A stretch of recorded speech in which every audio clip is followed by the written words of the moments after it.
경제 소식을 빠르고 친절하게 전달해 드립니다. 오늘 굿모닝 경제는 이정환 한양대학교 경제금융대학 교수와 함께합니다. 교수님 어서 오세요. 어서 오십시오. 교수님, 오늘은 우리나라 기준금리 얘기부터 좀 해보겠습니다. 오늘 오전에 이제 한국은행 금융통화위원회가 열리는데 이제 기준금리는 9연속 동결이 좀 유력한 거죠, 교수님? 예, 이제 시장에서 이제 전문가들한테 이제 보통 서베이를 하죠. 서베이를 했을 때 모든 전문가들이 지금 다 결국은 금리 동결할 것이다라는 이런 예측을 하고 있거든요. 그런 이야기는 어떤 이야기냐면 지금 기준금리를 올릴 수도 없고 내릴 수도 없는 이런 상황이 되었다라고 아마 보시면 될 것 같습니다. 일단 올릴 수 없는 이유는 크게 이제 내수 부진하고 그다음 부동산 PF 문제가 있을 수 있고요. 그다음 이제 올릴 수 없는 이유는 가계부채. 그리고 인플레이션이 안정된다.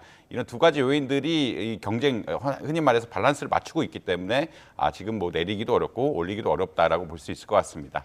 특히 또 중요하게 봐야 될 것은 어떻게 보면 미국의 어떤 기준금리 동향인데 미국 역시 기준금리를 섣불리 내리지는 않을 거다라는 의견들이 확장이 되면서 우리나라 역시 기준금리를 내수가 안 좋아지긴 하지만 기준금리 쉽게 내릴 수 없는 이런 상황이 되고 있다라고 아마 보시면 될 것 같습니다. 결국은 이제 초이스가 없다라는 이야기거든요. 지금은 낮출 수도 없고 높일 수도 없는 상황이고 이렇기 때문에 이제 미국의 움직임에 따라서 이제 관망을 하고 우리나라의 어떤 그 통화 정책을 결정을 할 것이다라는 의견이 좀 지배적이다. 물론 이제 부동산 PF 문제 같은 것들이 갑자기 불거지기 시작한다라 그러면 이제 금리를 빨리 낼 수도 있지만 아직까지는 그런 상황 아니고 금융 당국에서 충분히 이제 컨트롤하고 있다라는 입장이기 때문에 당분간은 아마 지속 금리가 아마 이 상태로 유지되지 않을까. 그리고 상반기에는 금리 인하 가능성, 인상 가능성은 거의 없는 것 같다라고 결론을 내리고 있는 것 같습니다. 교수님 일단 미국의 상황을 좀 보면 오늘 그 1월 미국의 FOMC 의사록이 공개가 됐죠. 다수 참가자가 이제 너무 빠른 금리 인하는 좀 위험하다 이런 의견을 보였는데 그렇다면 좀 하반기나 되어야 금리 인하 이제 좀 가능성이 좀 무게가 쏠린다고 봐야 될까요? 어떻게 보십니까? 사실 이제 1월에 FOMC 그 결정이 나오면서 3월에 금리 인하는 물 건너갔다라는 이야기를 하고 있고요. 최근에 이제 물가 지표들이 조금 어떻게 보면 안 좋았죠. 안 좋다라는 게 이제 금리 인하에 안 좋은 시그널로 나오면서 예를 들어 미국의 소비자 물가 지수가 한 3.1% 나오면서 기대 2.9%보다 더 높게 나왔고요. 최근에 생산자 물가 지수도 시장의 전망치보다 조금 높게 나오면서 물가가 빠르게 안정되고 있지는 않다라는 그런 의견들이 나오고 있습니다. 그런 견해에 따라서 5월 달도 FOMC가 3월에 넘어가면 5월 달에 있는데 5월 달도 좀 쉽지 않을 것 같다라는 의견들이 많이 나오고 있는 상황이고요. 그래서 5월 아니면 6월을 많이 점치고 있는데 조금 더 이제 물가 지수가 안정이 안 된다 그러면 이제 6월을 넘어가서 그런 일들이 좀 하반기에 가야 이제 금리 인하할 수도 있다라는 그런 증거로는 보실 수 있을 것 같습니다. 결국은 연준은 이제 보수적으로 지금 물가를 관리해야 될 상황이고요. 특히나 물가 지수란 것은 임금과 연동이 돼 있기 때문에 결국 물가가 오르면 임금이 올라가야 되고 임금이 오르면 또 물가가 올라가는 이런 흔히 말하는 순환적 구조를 가지고 있기 때문에 굉장히 조심스럽게 한다. 충분히 낮아질 때까지 연준은 데이터를 보고 이제 관리를 하겠다라는 그런 이제 원칙적인 입장을 계속 고수하고 있다라고 보시면 될 것 같습니다. 한편에서는 이제 일각에서는 금리 인상도 혹시 가능한 게 아니냐. 하반기 올해 12월쯤에 금리를 인상할 가능성에 대해서도 좀 점치는 어떤 예상치도 나오고 있던데 거기에 대해서는 좀 어떻게 보십니까? 그러니까 최근에 이제 물가 지표 같은 것들이 기대보다 높게 나오면서 고물가 기조가 지속되는 것이 아니냐, 생각보다 오래 가는 것이 아니냐라는 그런 이야기 때문에 이런 논의가 나온다고 보고 있고요. 근데 이제 연준의 의사록 자체는 어느 정도 우리가 예측한 대로 가고 있다. 기조 자체는 그런 논의를 계속 하고 있습니다. 그리고 재무부 장관이라든지 전반적인 이제 전문가들의 견해는 기조대로는 가고 있으나 예측보다 조금 빨리 떨어지지는 않고 있다. 그렇기 때문에 보수적인 입장으로 가야 된다라는 그런 입장이고요. 결국은 물가 관리를 할 때 아까 말씀드린 것처럼 이런 악순환의 가능성, 그러니까 임금이 오르면서 물가가 오르고 주거비도 또 오르고 또 임금이 또 오르는 이런 악순환을 막아야 된다라는 게 연준의 기본 생각이기 때문에 시장의 기대만큼 빨리 떨어지지 않을 수도 있다. 그럼에도 불구하고 아직까지 크게 연준의 어떤 스탠스의 변화는 없는 것 같다. 올해 3번 인하를 안 할 것이다. 3번 인하 정도 할 것이다라는 그러한 그 기대감에는 크게 변화는 없는 것 같다라고 말씀드릴 수 있을 것 같습니다. 지금 결국에는 미국의 이제 기준금리가 좀 인하가 되어야 한은도 움직이게 될 것 같은데 보통은 통상적으로 이제 미국이 먼저 인하를 하고 우리가 또 따라가고 이런 구조인데 우리가 먼저 움직일 가능성에 대해서는 교수님은 좀 어떻게 보고 계세요? 이게 크게는 외환 시장이 가장 문제라고 말씀드릴 수 있는데요. 아무래도 지금 2%포인트 격차가 나죠. 미국의 기준금리가 5.5%고 한국의 3.5%면 한 2% 격차가 나는데 예. 그만큼 달러 자산의 수익률, 달러 채권의 수익률이 2%포인트 이상 높다는 이야기고 그 말은 달러에 대한 수요가 많다는 이야기입니다. 그러니까 원에 비해서 달러에 대한 수요가 높으니까 결국 환율이 높은 수준에 유지를 하고 있고요. 만약 이 기준금리 격차가 그러니까 더 벌어진다라고 하면은 흔히 말하는 달러의 가치가 더 올라가게 될 것이고 이렇게 되면 환율이 조금 올라갈 가능성이 있다. 그리고 이게 사실은 외환시장에 부정적인 요소로 작용할 수가 있어가지고 좀 흔히 말해서 보수적으로 접근을 한다라고 보시면 될 것 같습니다.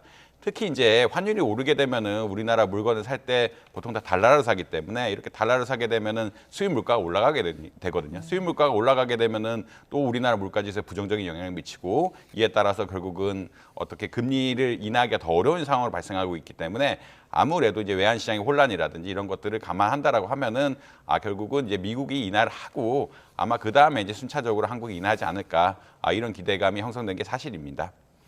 네, 알겠습니다. 오늘 이제 뉴욕 증시 얘기도 좀 해볼 텐데, 자 일단 증시 얘기하기 앞서서 이제 이 소식에 좀 밤잠 못 주무신 분들이 많았던 것 같습니다.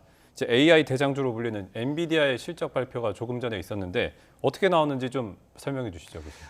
사실은 반도체 기업 엔비디아 이제 4분기 실적이 나왔는데 시장의 예상치보다 좋게 나왔습니다. 시장의 예상치보다 좋게 나오면서 그 흔히 말해서 시장에서 뭐 작년에 동분기 대 2배 정도로 예상했는데 영업이익이 그거보다 조금 더 나왔거든요. 10% 이상 더 나오면서 어닝 서프라이즈라고 이야기하죠.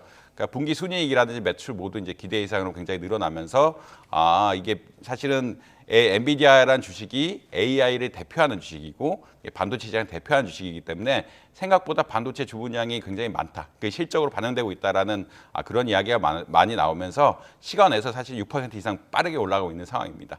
굉장히 사실은 시장의 컨센서스가 높았다라고 생각을 하고 있었거든요. 시장에서 뭐 작년에 비해서 영업이익이 2배 느는 것 자체가 굉장히 좋은 정도다라고 이야기했는데 그렇게 좀 높은 기대를 가진 게 아니냐라고 얘기했지만 그것을 뛰어넘는 어떤 수익을 보여주면서 엔비디아의 주식에 대한 뭐 전망을 어떻게 보면은 밝게 하고 있다라고 보시면 될 것 같고요. 사실 작년 2분기 실적이나 3분기 실적이 그때도 완전 서프라이즈였거든요. 그러면서 주가를 부양했는데 3번 연속 서프라이즈가 나오면서 이제 AI 시장에 어떤 모멘텀들이 형성된 것이 아니냐. 그 AI 시장을 대표하는 주식이 엔비디아이기 때문에 엔비디아 반도체 만드는 것들 그리고 반도체 생산 전반 자체가 호재로 작용할 것이 아닌가 이런 평가들이 나오고 있습니다. 교수님, 그 주식의 흐름도 흐름이지만 일단 엔비디아라는 기업 자체 이제 향후 성장성의 유지가 좀 관건일 것 같은데요. 교수님은 어떻게 전망하십니까? 아무래도 이제 AI 개발에 힘입어서 계속해서 좀 실적 호조가 이어질지 아니면 또 좀 변수가 있을지 어떻게 보고 계세요? 이 엔비디아가 지금 AI 대장주로 흔히 말하는 대표주로 자리 잡은 것은 칩 설계에 있습니다. 칩 설계하고 이제 소프트웨어라고 이야기하는데 결국 머신러닝, 딥러닝, 빅데이터 분석에 최적화된 칩을 만들었거든요. 그 반도체 칩을 만들었고 그것을 공급함으로써 결국은 AI 발전을 돕고 AI 발전이 되면 또 엔비디아 칩에 대한 수요가 느는 이런 선순환적인 구조를 만들면서 굉장히 빠르게 발전하고 있다. 특히 관련이 소프트웨어까지 만들면서 이런 선순환 체계를 잘 구축하고 있다라는 게 아마 강점이라고 보시면 될 것 같고요. 반대로 이제 마이크로소프트라든지 구글이라든지 아마존이라든지 이런 데서 엔비디아에 대한 칩 의존도가 높다 보니까 이것을 벗어나야 된다라는 의견도 굉장히 많이 나오고 있거든요. 최근에 인텔에서 그 엔비디아 칩과 비견되는 어떤 그 AI 칩들을 개발하고 있다라는 얘기도 나오고 뭐 시제품이 나왔다라는 이야기를 많이 하고 있습니다. 결국 그만큼 이제 이 엔비디아가 생태계를 다 구축하게 되면은 다른 어떤 플랫폼 대기업들, 다른 AI 기업들이 피해를 볼 수가 있기 때문에 이 독점적인 것을 막겠다라고 굉장히 적극적으로 나서고 있는 상황이고요.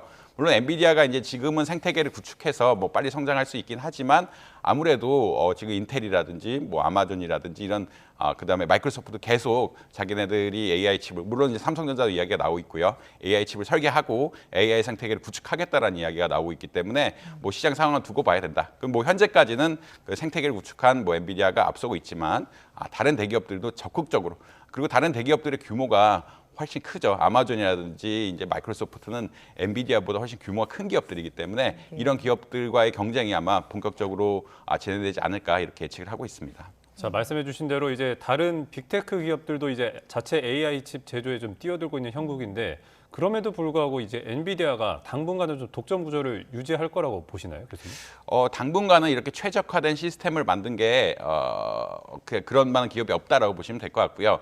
이게 최적화된 시스템이란 게 어떤 거라면 결국은 하드웨어, 소프트웨어가 연결이 되면서 같이 그러니까 개발도 하면서 칩도 최적화되고 이런 효율적인 시스템을 만들었다라고 보시면 될 것 같습니다. 그러니까 다른 칩을 사는 것보다 엔비디아 칩을 사는 게 성능이 좋고 엔비디아 소프트웨어를 쓰는 게 이게 성능이 좋기 때문에 그 애플이 생태계를 구축하듯이 엔비디아가 이제 이 흔히 말하는 AI, 빅데이터 부분에 반도체 시스템, 어떻게 시스템을 구축했기 때문에 한동안은 이런 생태계를 유지할 것 같다. 그렇지만 최근에 뭐 그 마이크로소프트가 뭐 구글보다 더 앞서 나간다, AI 분야에 앞서 나간다로 이야기하듯이 투자가 굉장히 많거든요. 이런 기업들은 R&D를 하나에 뭐 30조 이상씩 하고 특히나 M&A도 뭐 90조, 100조 가량 할 수 있는 이런 기업들이기 때문에 또 빠르게 성장할 수 있는 이런 기반도 있다. 그리고 자체 클라우드 서비스가 있기 때문에 그러니까 마이크로소프트라든지 구글이라든지 아마존 같은 경우는 자체 클라우드 서비스가 있기 때문에 굉장히 칩 수요도 많고 그런 것을 하기 위해서 적극적으로 R&D를 나설 가능성이 있기 때문에 뭐 좀 두고 봐야 된다. 그럼에도 불구하고 생태계를 구축한 엔비디아가 지금은 앞서는 게 사실이다라고 보시면 될 것 같습니다. 자, 그럼 그런 점이 좀 향후 주가에는 좀 어떻게 반영될 거로 보십니까? 주가는 이제 지금 뭐 고점 논란이 있는데 지난 실적이 있고 그다음에 이번에 실적이 굉장히 좋을 것이라는 어떤 기대감이 반영이 되면서 고점 논란이 좀 있었거든요. 고점 논란이 있으면서 어제하고 그저께, 그러니까 특히나 그러니까 어제하고 이틀 사이 굉장히 많이 빠졌는데 이제 시간에서 올라가고 있는 상황이고요. 그러니까 실적이 좋긴 좋은데 우리가 이미 주가에 다 반영한 것이 아니냐라는 그런 논란이 있었습니다. 그렇지만 이제 엔비디아가 중심으로 해서 오늘 실적이 더 좋게 나왔고 앞으로도 이제 더 성장할 가능성이 있다라고 생각을 하고 있기 때문에 뭐 주가 자체 조금 올라갈 수 있는 그런 상황은 되었다. 그러니까 실적상 기반되었다라고 보시면 될 것 같고요. 그렇지만 아무래도 이제 격화되는 경쟁 그리고 얼마나 이렇게 빠르게 성장할 것이냐는 조금 더 지켜봐야 될 것 같다. 그리고 이제 이미 엔비디아가 꽤 많이 올랐고 이 실적이 좋을 거라는 것이 많이 반영이 됐기 때문에 뭐 추가적으로 얼마나 더 올라갈 수 있을지는 좀 지켜봐야 되는 상황이 아닌가 이렇게 평가드릴 수 있을 것 같습니다. 자, 이어서 뉴욕 증시 좀 짚어보겠습니다. 3대 지수를 봤을 때 뭐 계속 혼조세로 마감을 한 것 같습니다. 나스닥은 3일 연속 하락 중이거든요. 어떻게 봐야 될까요?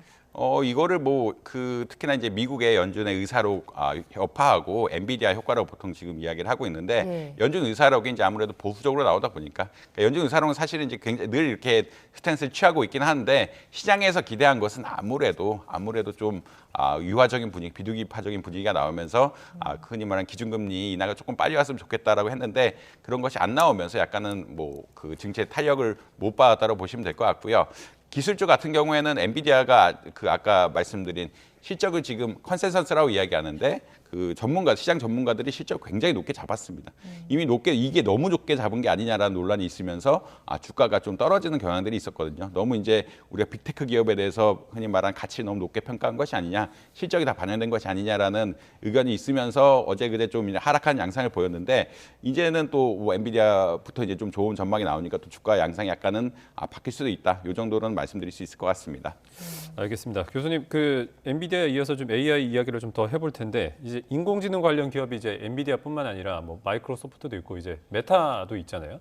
그 메타의 이제 CEO인 마크 저커버그가 이제 이달 말에 방한을 한다고 하는데 이제 대통령과의 만남도 조율 중이라는 얘기가 나오고 있어요. 이 방한 이유가 어디에 있을까요? 사실은 지금 아까 페이스북 얘기는 안 했는데 이 페이스북 역시 AI 칩에 대해서 굉장히 관심이 많고요. 그다음에 AI 칩과 연동된 다양한 뭐 비전 프로 같은 소프트웨어, 그러니까 흔히 말하는 애플이 쓰는 VR 기계라고 이야기해요. 눈에 쓰는 VR 기계가 최근에 안경처럼 쓰는 VR 기계가 굉장히 최근에 화제가 됐는데 그런 것들을 개발하려고 많이 연구를 하고 있거든요. 특히나 이제 페이스북이라는 게 커뮤니케이션을 하다 보니까 이런 흔히 말하는 VR 같은 기반으로 해서 커뮤니케이션을 도와줄 수 있는 소프트웨어하고 이 하드웨어에 굉장히 관심이 많다라고 보시면 될 것 같습니다. 그런 것을 이제 수행하려 그러면 결국 또 칩 같은 것들, 반도체라든지 이런 기술이 개발이 돼야 될 거라고 보고 있고요. 결국 우리나라가 이제 삼성 역시 AI 반도체에 대한 어떤 관심도 굉장히 높고 이 AI 서로 이제 이해관계가 맞기 때문에 이런 AI 칩의 개발이라든지 공동 연구라든지 VR 기기의 어떤 발전이라든지 이런 것에 대해서 아마 폭넓게 논의하지 않을까라고 생각을 하고 있습니다. 결국은 모든 빅테크 기업들이 지금 AI 쪽을 향해서 달려가고 있고요. 특히나 이제 페이스북 같은 경우에는 커뮤니케이션을 사용한 어떤 빅테크에 대한 관심이 굉장히 높고 그런 기기의 일환으로서 이제 VR 기계 눈을 쓰고 같이 쓰면서 이제 어떻게 보면 통화를 한다든지 소셜라이즈, 흔히 말하는 사회관계를 맺는 이런 것에 대해서 관심이 많기 때문에 이런 하드웨어 개발, 소프트웨어 개발, 그리고 이런 관련한 AI 칩 개발까지 흔히 말해서 폭을 다양하게 해서 아마 논의가 되지 않을까 이렇게 평가를 드릴 수 있을 것 같습니다. 교수님, 그 삼성전자의 이재용 이제 회장과도 좀 만남을 조율 중이다 이런 소식이 전해졌습니다. 뭐 구체적인 일정이 아직은 정해지지 않았지만 만약에 이제 성사가 된다면 10년 만의 만남이거든요. 과연 이 뭐 두 회사의 협업, AI 반도체 동맹 이렇게 좀 맺을 수 있을 거라고 보십니까? 서로 이제 사실은 최근에 이제 빅테크 기업들을 보면은 이게 경쟁과 협력이 자유롭습니다. 그러니까 마이크로소프트하고 아마존도 사실은 협력 관계에 있기도 하고요. 그러니까 굉장히 어떻게 보면 클라우드 서비스를 공동으로 제공하고 있긴 하지만 뭐 소프트웨어 시스템이라든지 이런 것에 대해서 협업을 많이 합니다. 지금 그래서 뭐 합종 연행이라고 보통 이야기도 많이 하는데 자기들이 이제 AI 기술이라는 것이 모으면 모을수록 좋아지는 기능이 있고요. 예. 그다음에 이제 데이터라는 것이 쌓으면 쌓을수록 좋아지는 거기 때문에 이런 기술에 대해서 공동으로 연구하거나 뭐 어떤 때는 협력 관계, 어떤 때는 경쟁 관계를 구축하는 것에 대해서 어떠한 뭐 굉장히 자유로웠다라고 보시면 될 것 같고요. 지금 뭐 삼성하고 어떻게 보면은 메타, 그 페이스북 역시 이제 가능성이 있거든요. 삼성이 하드웨어를 개발할 수가 있고 특히나 이 페이스북 쪽은 그리고 아까 커뮤니케이션 하드웨어 쪽에서 사실 관심이 많기 때문에 개발할 분야가 크다. 그리고 AI 칩 분야에 있어서도 삼성이 최근 갤럭시 S24에서는 AI 폰이라는 이야기를 할 정도로 이쪽 머신러닝에 대해서도 관심을 많이 가지고 머신러닝이 최적화된 어떻게 딥러닝이 최적화된 이런 반도체 칩에 대해서 굉장히 관심이 많기 때문에 이런 분야들이 서로 협력을 해서 아마 개발할 수 있는 논의가 활발하게 진행되지 않을까라고 생각을 하고 있고 특히나 이제 삼성이 뭐 시스템 반도체를 만드는 부분 흔히 말하는 메모리 반도체는 기억을 하는 거고 시스템 반도체 연산하는 부분인데 이런 특히나 AI 칩들이 이제 시스템 반도체 중에서 굉장히 집적도가 높아가지고 높은 기술력들이 많이 필요하거든요. 그렇다는 얘기는 삼성도 계속 이거 수주를 받아야 되는데 수주를 받는 데 있어서 뭐 페이스북과의 어떤 협력 관계, 메타와의 협력 관계는 아마 계속 논의될 수 있을 것이다라고 보시면 될 것 같습니다. 알겠습니다. 교수님, 다음 주제도 좀 짚어보겠습니다. 이제 어제 정부가 이제 13번째 민생 토론회를 열어서 이 그린벨트를 좀 폭넓게 해제하겠다라고 밝혔는데 이 획일적 기준을 20년 만에 재편하겠다라고 했거든요. 이게 어떤 내용이 좀 바뀌는 걸까요? 최근에 이제 문제가 되는 것들은 지역의 소멸이라고 이야기합니다. 예전에는 뭐 지역의 인구 감소 이런 이야기를 했는데 지역 소멸이라는 이야기를 하고 있고요. 그 지역 소멸이 이제 어떻게 보자라고 하면은 그 서울 수도권 말고는 다 진행이 되고 있다라고 많이 보고 있거든요. 네. 그렇다는 이야기는 부산이라든지 뭐 포항이라든지 이런 흔히 말해서 예전에는 큰 도시라고 생각했던 부분 그런 지역에서 역시 인구가 좀 줄어든 양상, 인구 감소에 대한 위기 그리고 나중에 향후 지역 경제에 대한 위기가 좀 위기감이 강화되고 있다라고 보시면 될 것 같습니다. 단적으로 얘기해서 작년에 대전에서 대전만 해도 그 출생아 수를 보면 되는데 출생아 수 재작년이면 죄송합니다. 재작년 보면 한 7,000명 정도밖에 안 되거든요. 예. 뭐 충청남도 다 해도 뭐 한 7,000명. 그러니까 인구가 감소하고 지역 경제가 소멸하는 것들이 눈에 보이기 때문에 이 지역 쪽을 중심으로 수도권은 아니고 지역 쪽을 중심으로 해서 개발을 제한하고 있던 어떻게 보면은 산업 단지라든지 이런 개발을 제한하고 있던 이런 그린벨트에 대해서 적극적으로 해제하겠다. 그냥 일반적으로 해제하는 것은 아니고 그러니까 원래 정부 주도 그러니까 중앙 정부 주도 사업에 대해서는 해제를 해줬고 이제 이번에는 이제 지방 정부 주도 사업, 지방 정부가 산업 단지를 개발한다든지 뭐 이런 것들에 대해서는 그지 말하는 도시 뭐 재생이라 이런 것에 나서게 되면은 적극적으로 이제 해제를 해주면서 개발 도와주겠다는 이야기거든요. 그러니까 결국은 이제 정부에서 위기감이 굉장합니다. 특히나 행안부를 중심으로 해서 인구 소멸에 대한 위기감, 그리고 이런 것을 굉장히 중요하게 생각을 하고 있고 그러니까 지역 주도로 이제 경제를 살려야 된다라는 그런 큰 메시지가 계속 나오고 있기 때문에 이것을 허가하고자 수도권은 아니고 흔히 말하는 나머지 그린벨트 지역에 대해서는 지방 정부가 어떻게 보면 주도하는 사업에 대해서 지역 개발을 허용해 주겠다라는 큰 맥락을 보여주고 있다라고 보시면 될 것 같습니다. 교수님, 안 그래도 미분양이 많은 곳들 또는 이제 비수도권의 그린벨트를 대폭 해제한다고 해서 과연 경기가 활성화할 수 있을지, 뭐 인구가 유입될 수 있을지 이 부분에 대해서는 좀 의문인 부분도 있거든요. 어떻게 보십니까? 사실은 이제 뭐 말씀하신 부분대로 인구 전체가 줄고 있어가지고 네. 과연 주는 인구들이 서울로 안 모이고 지방으로 갈 것이냐에 대해서 의문감을 가진 게 사실이고요. 그렇다고 해서 이제 또 손을 놓고 있을 수 있는 상황이 아니기 때문에 이런 데에서 적극적으로 나설 수밖에 없는 상황이다.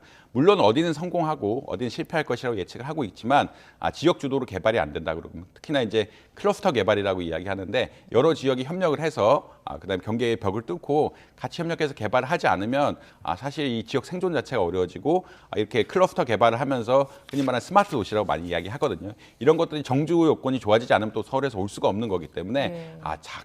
작게 이게 막으면서 투자하면은 안 된다라는 그런 이야기들이 굉장히 많이 나오고 있습니다. 결국은 지방에 살려고 그러면 서울보다 좋아야 사는 거고 서울보다 좋은 이유를 제공해 줘야 되는데 지금 같은 경우는 그린벨트 같은 것들이 이제 산단 개발이라든지 기업의 유치를 조금 막고 있다라는 견해들이 있어가지고 이쪽 기업들을 놓고 그다음에 여러 도시들이 협력을 해서 흔히 말하는 스마트 도시라든지 기업 중심의 도시들을 개발하고 그다음에 정주 환경 역시 스마트화를 해서 요새 뭐 버스도 이제 흔히 말하는 수요 위주의 버스라고 해서 이제 요청한 버스가 이런 것도 개발한다고 이야기하고 있거든요.